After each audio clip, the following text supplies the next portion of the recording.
Olá pessoal, bem-vindos a mais um podcast do Dados Críticos. Hoje com um papo crítico com uma pessoa que eu gosto bastante, Carol Canella, seja bem-vinda. E aí, obrigada, Theory. Também gosto bastante de você, eu acho que você faz Não, é sério. Você faz um conteúdo muito legal aqui, que faz diferença pra muita gente, e eu tô muito feliz de fazer parte dessa comunidade. Muito bom. Carol faz parte da nossa comunidade aí de apoiadores, né? Já joga nossas mesas há alguns anos já, né, Carol? Já deve ter, deixa eu ver, eu não lembro qual foi o primeiro. Eu lembro o primeiro que eu participei, mas eu não lembro quanto faz, que tá tudo misturado na minha cabeça. Mas deve ter aí uns 2 anos, no mínimo. Uns 2 anos que a gente joga ao vivo, né, em live. Sim. E várias mesas. Mas o Clube do Livro, né, que aí eu comecei a participar, acho que eu participei de uma live e depois eu comecei a participar do Clube do Livro. E aí estamos aí desde então, tagarelando no chat infinitamente. Bom demais. Com mais pessoas tagarelando no chat, bom demais, cara. Venha assim, tagarelar comigo no chat, é isso. Começando assim o nosso papo crítico, Carol, pra quem não conhece Carol Canelas, né, como é que você se apresenta pras pessoas quando você precisa se apresentar, né? Como é que você fala de si? Nossa, que difícil. Profunda, né? Depende muito do contexto, A gente tem o hábito de se classificar de acordo com o que a gente faz, né? Com a nossa profissão, enfim. E hoje eu não me identifico mais com a minha profissão, mas, enfim. Numa mesa de RPG, o que as pessoas vão conhecer de mim é que eu sou uma pessoa que joga há muitos anos, talvez aí uns 15 anos, comecei jogando em fórum no Orkut também, igual você. Boa! Aí sim! Há 1,5 milhão de anos atrás, inclusive, curiosidade, eu conheci o meu marido num fórum no Orkut, jogando RPG. Olha aí, galera! Estamos juntos há quase, sei lá quantos anos, meu Deus, tô perdida já. São 11 anos só de casado. Bom demais. Aí pra sim, ter ideia. Criando relações duradouras, muito bom. Não, inclusive os amigos que a gente fez nessa primeira mesa, alguns a gente ainda encontra. Ai, que legal. É um negócio longo. E de lá pra cá, eu tenho jogado praticamente tudo que me aparece. Depois que eu joguei pela primeira vez o PBTA, joguei com o Bruno, mestre digital, me abriu um leque novo, sabe? Porque a gente estava muito focado inicialmente, é o D&D para absolutamente tudo, ou alguns sistemas simplificados, e ver que tinha todo um universo para fora desse micro nicho ali, me abriu os olhos. E desde então eu tô jogando em 700 mesas diferentes de todos os sistemas. Eu não sei como você consegue, Carol. Não sei, porque a Carol tá, assim, teve semanas que ela tinha mesa literalmente todos os dias, né, Carol? Eu tô nessa média aí, normalmente as semanas que eu tava jogando com vocês, porque a gente jogava normalmente nas sextas, e o restante da semana eu tinha outras mesas. Hoje é um pouco menos, eu só jogo de segunda a quinta, porque sexta eu tô aqui assistindo a live crítica e participando. Nossa, mas assim, como é que você faz pra não misturar as mesas que você joga? Porque essa foi uma preocupação que eu senti jogando e mestrando várias mesas diferentes. Como é que você consegue separar os personagens ou você começa a misturar eles também? Eu acho que eu separo bem eles. Às vezes eu acabo criando personagens muito diferentes entre si pra evitar isso, evitar misturar. Entendi. Mas eu tenho a mania louca de criar a história do personagem com 1000 detalhezinhos. E aí eu me conecto com o personagem. Depois que eu me conectei com ele, é tipo virar uma chavinha. Você senta na sala, o mestre começou a falar, virou a chavinha. É esse personagem. Acho que eu nunca me confundi, não. A memória é boa pra algumas coisas. Na semana passada surgiu uma dúvida aqui no chat da Live Crítica de uma pessoa que estava começando a jogar e estava com dificuldade de criar personagens com personalidades diferentes, né? Porque é como se todo personagem dele fosse o mesmo. E você, como você disse aí, você faz personagens que são muito diferentes entre si. Você acha que isso é algo que você construiu com o tempo ou você sempre teve essa facilidade, né, de criar personagens diferentes e conseguir se conectar com eles? Eu acho que tudo tá interligado. É um pouco do hábito da leitura, principalmente, que você aprende a se conectar com muitos personagens diferentes e isso acaba te ajudando a criar personalidades complexas diferentes para esses personagens. E prática. Prática. Isso que a louca joga pra caramba, mas É porque é legal isso. Com o tempo, eu gosto de dizer que o personagem ele cria vida, né? Chega um momento em que você não precisa se esforçar pra interpretar aquele personagem. Você já absorveu como é que ele funciona. Pelo menos pra mim funciona assim. Então, tem algumas personagens que eu divirto muito jogando porque é caos, é baderna. Tem personagem que esgota e eu entendo que é por causa da densidade ou da história ou da personagem. E tem personagem que é fácil porque é parecida comigo. E todo mundo vai ter um pouco de personagem assim, né? Parecido com a gente em algum momento. Eu acho que uma coisa que eu fico pensando é aquele momento, seja no livro, você falou isso do livro, acho que eu não tinha feito essa conexão. É isso mesmo, assim. Sabe aquele momento do livro que você vê uma coisa e fala, nossa, tal pessoa ia reagir dessa forma? Nossa, isso é tão típico daquela pessoa. Isso acontece com personagens de RPG também, né? Sim. E uma coisa que eu acho legal é que, tipo assim, por mais que você crie, igual você falou que faz backgrounds profundos, você permite que a relação na mesa ajude a criar essa personalidade. Ou seja, aquilo ali que você escreveu não limita esse personagem. Porque, por exemplo, eu já mestrei mesas que você jogou, que, por exemplo, eu tive, lendo o background, eu tive a impressão que o personagem ia ser de um jeito e você foi levando e a mesa foi levando para outro lugar, né? Então, tem que ter essa liberdade um pouco também de permitir que a relação na mesa mude, não é? O que aquilo que acontece influencia, né? Eu acho importante ter um background complexo, e eu entendo que tem muita gente que prefere não fazer assim, mas é a minha forma de me conectar com o personagem. Entender como foi a história dele até aquele ponto da aventura, pra entender o que formou o caráter dessa pessoa, ou construir o que formou o caráter dessa pessoa, pra ir conseguir dar vida pra ela, sabe? Se ela tem alguma história de fundo antes. O que vem dali pra frente é o jogo que vai ditar, né? Eu tenho personagem que eu criei pra ser, tipo, alegre, zoeira, e a mesa arrastou a bicha pra baixo. E ela ficou pesada e densa, porque as situações da mesa arrastaram pra essa condição. Mas é isso, ter que estar aberto pra deixar a mesa levar a gente, sabe? Deixar a história levar a gente. Que é uma coisa que você já falou outras vezes aqui, eu acho muito legal. A gente não tá escrevendo um livro, a gente tá contando uma história junto. Então, a gente vai seguir essa história e reagir a ela, e não simplesmente só fazer aquilo que a gente quer, ou só aquilo que o personagem quer, né? Tem que interagir, tem que construir. Às vezes esse personagem vai se relacionar com algum outro, vão ficar muito amigos, e isso vai ser decisivo ou importante em algum momento. É legal deixar a história fluir, levar junto. Eu concordo demais com isso que você diz, né? E assim, tem outra coisa que você faz, Carol, que é desenhar, né? Você é artista, né? Eu queria saber um pouco de você, como que você começou, né? Como que você começou a desenhar? Assim, de onde surgiu esse interesse, se é desde sempre, e como é que você aprimorou isso, assim, para desenhar esses personagens e as artes que você faz hoje em dia? Olha, é um longo caminho. Eu desenho desde muito pequena.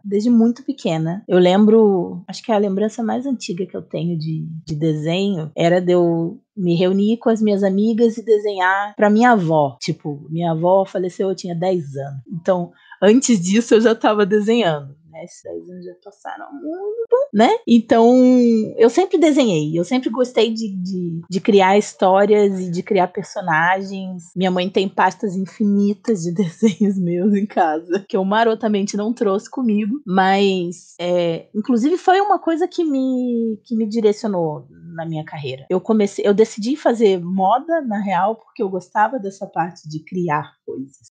E criar coisas é uma parte muito pequena na moda, para falar a verdade. Então, depois que eu saí do mercado, eu voltei para a ilustração e eu percebi que é isso.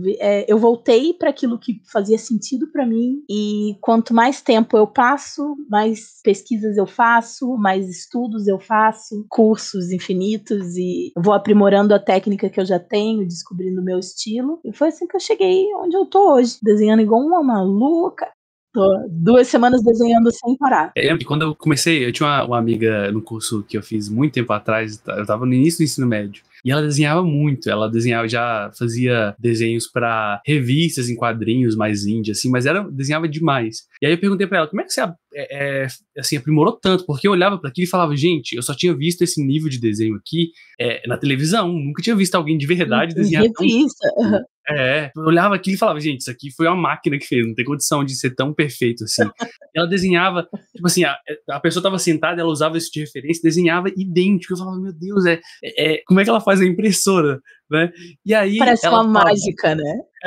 eu falava, que isso? Que arte é essa? Parece uma mágica, né? E aí ela falava, uma frase dela que ela me falou, que marcou muito, assim, ela falou assim, olha, é desenhar até a mão sangrar.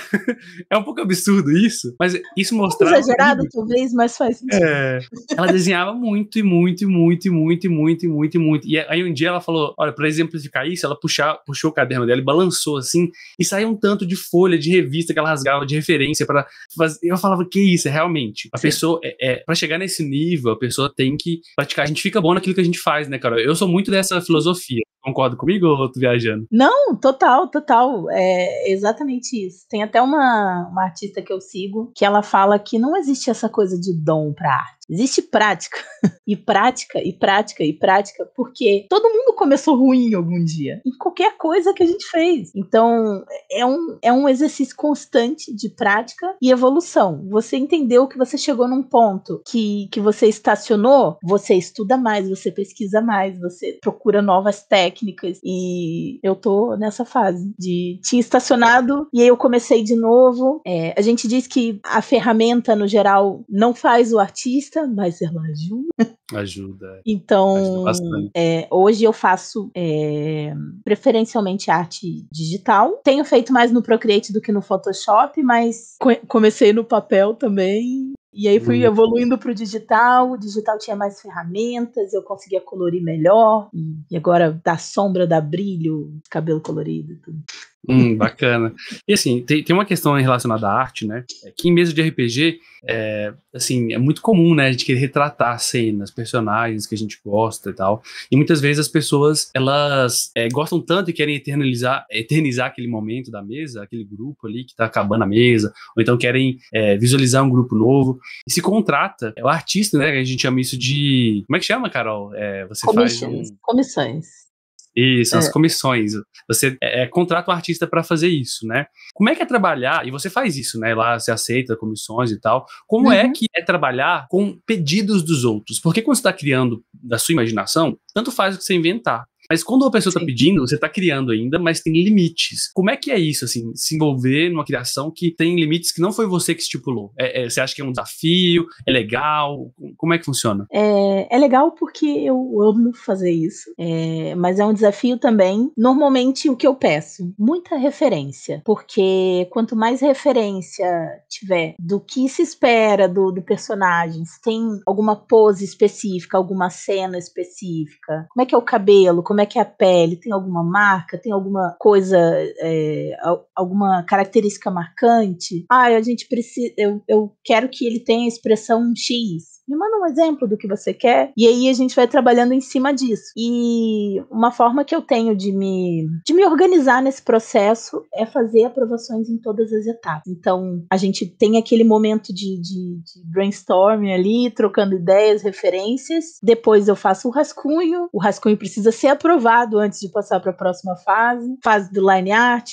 Eu quero mudar isso daqui, a gente vai lá, de novo. E na fase das cores também. Então, todo o processo, ele precisa ser acompanhado, porque o que não pode é a pessoa estar pagando por uma coisa que não vai ficar do jeito que ela queria, né? Eu não gostaria que fizessem isso comigo. Então, é um processo que passa por aprovação em todas as etapas. Inclusive, estou fazendo um trabalho agora para uma cliente que está exatamente assim, nesse esquema. Mas é legal você pensar isso, porque às vezes, uma coisa que eu percebo é que talvez a pessoa que está pedindo, ela imagina e ela fala, mas talvez ela não sabe expressar com palavras exatamente o que ela quer. E com a referência, é como se ela estivesse te dando ali, olha, é mais ou menos nessa linha, ela te dá um exemplo, né? Então, é interessante isso, né? E eu faço analogia com o RPG. O que é o RPG? Eu tô imaginando a minha mente e a pessoa tá imaginando a arte dela na mente dela. Mesma coisa, né? Quando eu descrevo e consigo dar exemplos, fazer analogias na minha descrição, é como se eu conectasse a minha imaginação na imaginação da pessoa. Conectou ali. Opa, entendi. Agora sim, né? Então, por isso que referência é importante. É muito legal você ter colocado isso. Legal demais. É bem isso. Bacana. às vezes a pessoa não sabe exatamente o que ela quer e a gente consegue construir alguma coisa que fique do jeito que ela imaginava, né? Eu agora mandei lá no grupo no grupo dos apoiadores, hoje mesmo, né, que eu mandei o desenho que eu tô fazendo, que é um desenho bem como você tinha falado, pra comemorar 2 anos de uma campanha de RPG, que eu não sei quando é que vai acabar, talvez ela chegue no 3º ano. E é muito legal porque, assim, eu sei exatamente o que eu quero pra minha personagem, mas o personagem dos outros, eu tenho as referências das imagens que eles mandaram. E um deles, eu mandei, o último que eu fiz hoje, eu mandei no grupo, e o jogador falou pra mim uma coisa que me marcou. Ele disse, nenhuma IA consegue fazer esse cabelo. E a gente cai nessa questão, porque ele criou 700 mil prompts diferentes, porque ele queria um cabelo que fosse colorido. E aí, na hora que ele descrevia, nunca ficava do jeito que ele queria. Então, ele me passou o que ele queria e eu fiz. E pra mim foi um baita elogio dizer que nenhuma IA consegue fazer isso. Porque é essa troca, né? Então. E como é que você vê essa questão de IA, Carol? Essa questão, tipo assim, de uso, você como artista. Eu sei que é um assunto que, assim, é polêmico e não tem muito, não tá definido ainda, mas eu queria saber a sua opinião. Assim, como é que você vê o uso disso no RPG, o pessoal usando? Eu não tenho como ter uma opinião sem nenhum viés, porque isso me impacta completamente, né? Mas eu acho que a partir do momento em que a gente enxergar a IA como uma ferramenta, uma substituição para o artista, eu acho que as coisas vão fazer mais sentido. Eu já usei IA para poder criar personagens para aventuras curtas. Já usei como referência também. Joguei lá um prompt do que eu queria para que a IA montasse mais ou menos a referência que eu queria. E em cima daquilo eu construí a minha arte. Então, é uma ferramenta que a gente pode usar, mas o problema é que eu vejo, né, do meu ponto de vista completamente enviesado, é que as pessoas estão encarando isso como uma substituição. Nós vamos tirar o artista e vamos botar a IA para fazer capa do livro, a abertura da série, para capa e conteúdo dos jogos de RPG, para milhares de coisas, sabe? E por mais que seja uma ferramenta bastante evoluída, ela ainda não tem tudo o que um artista consegue fazer. Ela só tem a velocidade que a gente não tem. Porque eu, por exemplo, estou há 2 semanas fazendo aquele desenho, né? Que a IA faria em 2 segundos, entendeu? Eu, às vezes, tento fazer analogias para eu entender melhor as coisas, né? E eu vejo eu faço analogia com comida, em certo sentido. Eu vejo, mas não sei se é uma analogia correta, tá? Acho que ela não vai abarcar tudo, não. Mas eu vejo essa analogia quase como a IA, como se fosse um fast food, né? É algo feito ali para você consumir rápido, é algo que, cara, não é tão saudável assim. Ele é pobre. Não é 100%.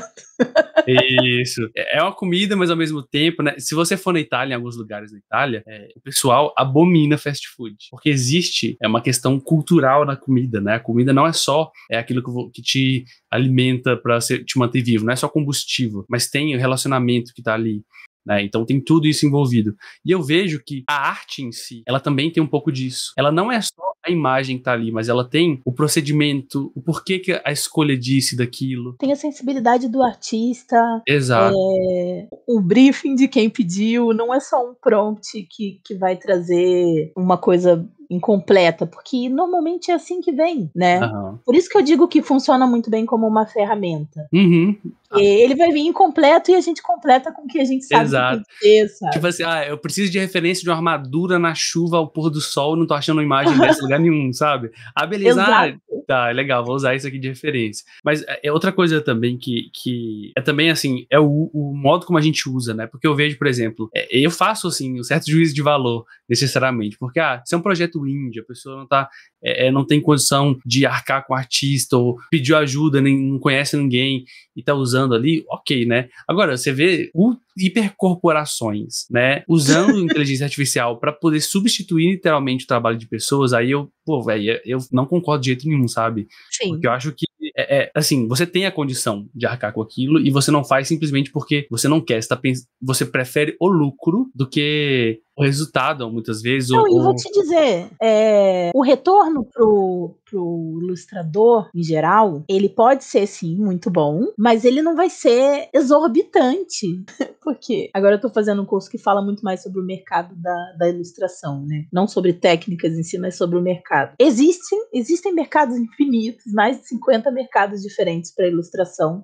A parte que o ilustrador recebe desses projetos normalmente é pequena. Então, assim, uma capa de livro que vai ser publicada de forma global, eles vão receber rios de dinheiro nesse livro. E o artista, ele vai receber uma parcela muito pequena. Então, eu acho que é realmente bobagem excluir o artista desse processo para ter um lucro um pouquinho maior, porque é uma coisa mínima, sabe? Mínima. E assim, eu vejo esse processo acontecer. É um processo que vai acontecer, tá? Infelizmente, a sociedade que a gente vive, o modo que a gente vive, ele induz a isso. A gente viu acontecer, por exemplo, no nosso período de vida, tá? Antigamente, ir no banco, você tinha que pegar a fila, falar com o gerente. Hoje em dia, você vai no caixa eletrônico ou no aplicativo que você já resolve. Só Né? de Trocador de ônibus. fila se dá arrepio. Trocador de ônibus, quase nenhum você vê hoje em dia porque é automático, você passa o cartão. Então, a tecnologia, a gente sabe disso, ela vem para mediar o trabalho do homem em relação à realidade, né? Para facilitar de alguma forma, desde a época das cavernas lá com pedras que eles usavam para quebrar coco, sei lá, né? Mas isso é uma tecnologia. Ela substitui, ela acelera as coisas, mas eu acho que uma coisa, assim, como psicólogo não posso deixar de ficar falando isso, que é esse sentido, o significado que tem as coisas. Existe um sentido quando a gente trabalha no mundo e quando a gente faz alguma coisa que nos muda também como ser humano. Tanto é que você falou lá no início, eu achei interessante, né? A gente tende a se descrever por aquilo que a gente faz, pela nossa ocupação. Os nossos Por quê? feitos, E porque isso gera identidade, né?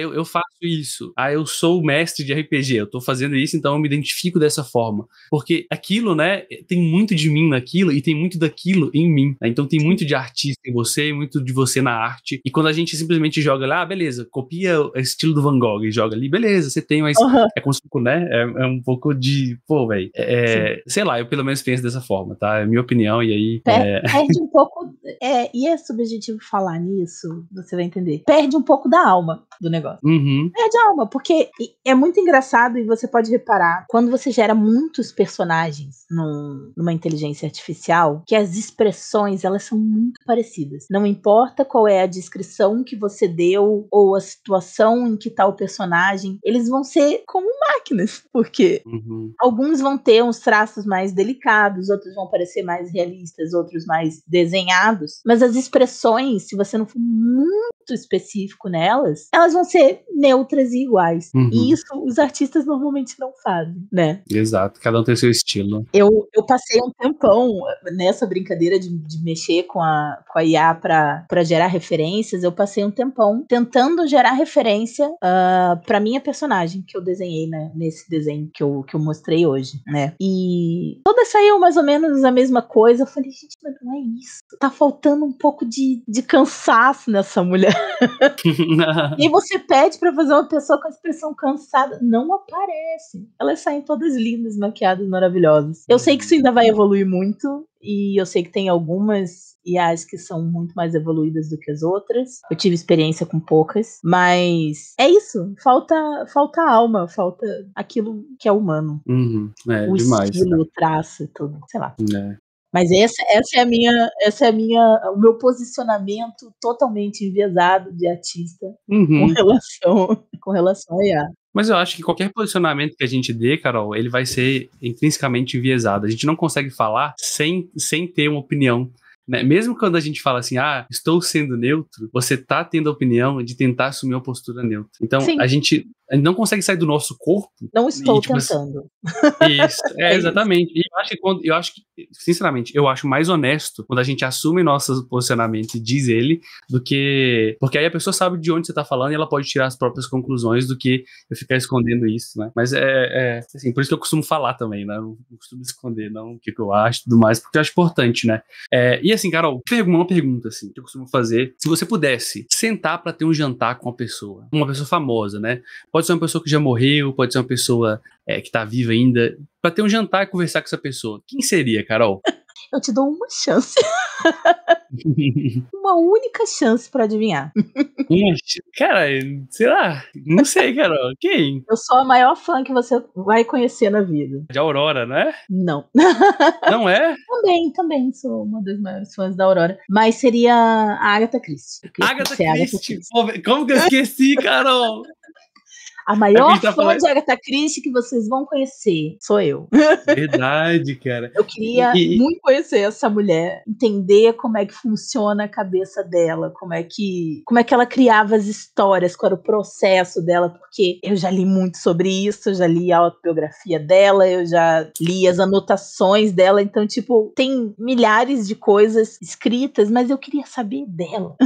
Uhum. Como ela escrevia, como ela criava, se eram sempre pessoas que ela observava, porque é como eu falei, se deixar eu vou ficar aqui falando por mais um dia inteiro sobre ela. Eu falei no Clube do Livro, né, e se deixar eu fico mais um tempo falando.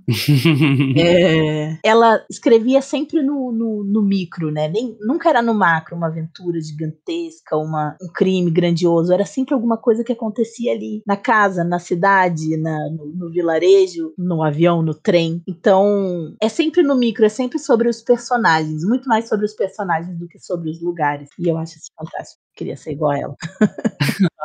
Você queria ser igual a ela pra criar personagens assim, ou pra ter a habilidade de pensar histórias dessa forma, ou entender as pessoas dessa forma? O que mais te chama atenção? Um pouco de tudo, na verdade. Eu acho incrível a forma que ela lê as pessoas, que ela descreve as pessoas, que ela constrói esses personagens de forma que eles sejam diferentes entre si, mas que sejam pessoas comuns na maioria das vezes, sabe? Tipo, é o médico, é o cara que trabalha na padaria, é o general aposentado. Né? São pessoas. Entendi, bacana. E, Carol, assim, se você pudesse dar um conselho pra você, quando você estava lá, alguns anos atrás, o que você falaria pra você? Nossa, não para de desenhar. Boa, olha aí. Não desiste da ilustração, porque eu segui por caminhos paralelos, porque sempre gostei dessa vida criativa, e é por isso que eu amo o RPG também, porque a gente tá criando histórias juntos, criando personagens, histórias, cenários, tudo. E eu fui saindo por áreas paralelas e deixei isso de lado por muito tempo. E tá de volta agora é muito bom. Eu queria ter dito isso pra mim há um tempo atrás. Desiste disso não. Segue em frente. Carol, muito obrigado por esse papo, Carol. Nossa, muito legal conversar com você. A gente, às vezes, fica aqui batendo um papo no Discord, né? Depois do Clube do Livro, depois das mesas, né? E é legal, assim, a gente trazer um pouco disso pra galera que está aqui até agora nos ouvindo, né? Acho que é muito legal a gente bater essas conversas.